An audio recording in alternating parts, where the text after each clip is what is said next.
Hi. Hi. I mean, like, supposed to take turns. Or... I'm Shawn, Okay. born 1987, December 19th. I lived in Singapore until 2012. Then I moved to China, Beijing, and I've been there since then. Yeah, so I am a photographer and a producer in China. What do you do in Beijing? So I work with Stephen Chow, photographer and director in Beijing, then as his producer and second photographer.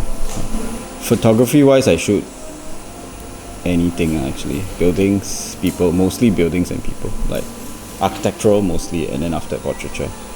Why do you like photography? Why did I do photography? Yeah. Good question. I don't know. I studied accounting and finance. Yeah, so why the So it's very different, right? But while I was in school during uni, I realized that because I chose my degree based on I don't know what to do, so I need to study something that's like anything, and confirm can get a job, right? So yeah, accounting is something that you confirm can get a job, right? Like everybody needs to do their accounts, right? Yeah, so I studied that, and then I realized that it's not my calling, lah. And I was always interested in photography.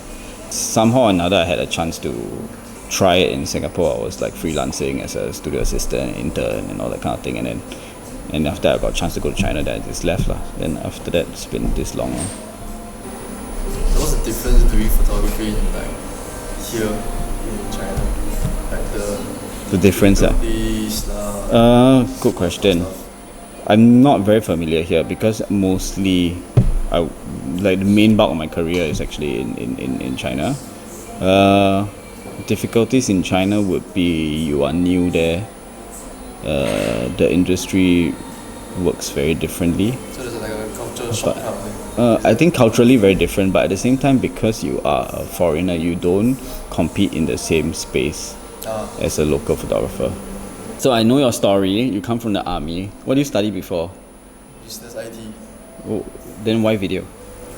Actually, to be honest, it died down. This photography, videography thing. Like Okay. when I was in secondary school, like playing around. Last time when we were young, we had those Kodak camera. Click it, you turn. Yeah, the film ones. Yeah, I enjoyed that a lot when I was young. Okay. Then, they died off. Then, funny thing is like 2 years back. Yeah, then I got opportunity to do video for my workplace lah. Then like somehow, somewhere, it reignited. And you're here on an internship, just to try and know more about the industry. Yeah, like get my hands dirty for a bit. How about you? I'm having my holidays now, so I just find a job. Yeah. 2-month holiday. What were you doing before? Now I'm studying marketing, but previously I studied media communication. Okay, so it's kind of related. Yeah. I think the cool thing about like creative industry, right, is like the talent is in the 想法, is in the ideas. If you're a person that has a very quick mind, right, then you can survive in the creative industry. But everything else is skill based. So skills, right, is just time. What keeps you there, sorry? Now, what keeps me there? Or what has kept you there since the beginning? I would say the challenges that you get is interesting, and the country itself is very interesting. The people is interesting because it's very fresh to me. It's very new. What are some of the examples of the project? So it was a Jordan campaign where they were launching a new shoe, and then Edison was the spokesperson. So it's just the planning of the whole thing, because there's a celebrity coming, so you gotta find a location to shoot in, and then recce the location, and you have to craft service, like what they're gonna eat, is he allergic to anything, to security, like fans are gonna be there, how they're gonna prevent that, how you're gonna, if he's gonna do his makeup, where's he gonna do it, how is he gonna go to the washroom. So you gotta prepare all this. So production is challenging and fun in that sense, if you like that, if you like to plan stuff. As in, do you enter the industry wanting to be a producer? No. I still want to be a photographer. All photographers have to produce themselves, so production is a skill that you should have. Oh, okay. You get what I mean? You don't have to be I wouldn't call myself a professional producer, like a production house level producer. I would call myself competent enough for small to medium sized shoots. So my question is, you mentioned earlier that having a mentor is vital. I think it's vital to me. It's not you have to have a mentor, but I think having a mentor helps you a lot. Yeah, I agree lah. In different stages of life even. When you just start out, a mentor helps you to get your foot into the industry, to help you grow as a person, right? Then when you are mid-career, a mentor can help you finesse your craft, finesse your looking at things. You get what I mean? Then when you are top career, you still can have a mentor to help you do different things. And your mentor don't have to be in the same industry as you.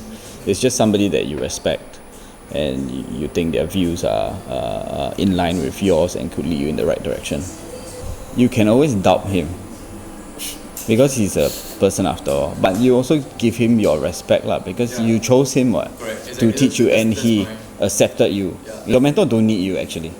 You know, you need him, right? And he's willing to share. So that's cool. So when you get this kind of opportunity, you'll be like quite grateful to it lah. But doesn't mean whatever your mentor say applies to you 100%. It really depends on your mentor. If you really feel a connection with your mentor, he understands you completely, then he will give you advice that would help you. Maybe you don't see it now, but it will help lead you in. He will give you opinions and advices to help you lead you in the right direction, but you don't have to just do it. You're not his slave. Yeah. When he's trying to teach me something, I struggle because I don't know what he's trying to say. So it's like how do you manage that? I understand what you mean.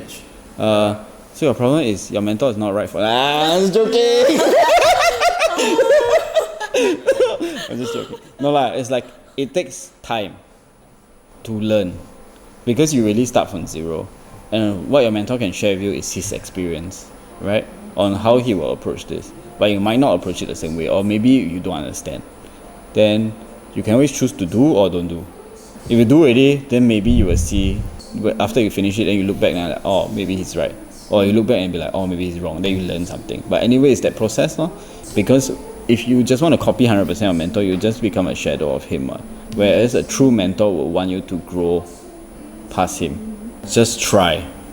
Because whatever I say now, right, you never experienced before, you wouldn't know whether you can do it or not.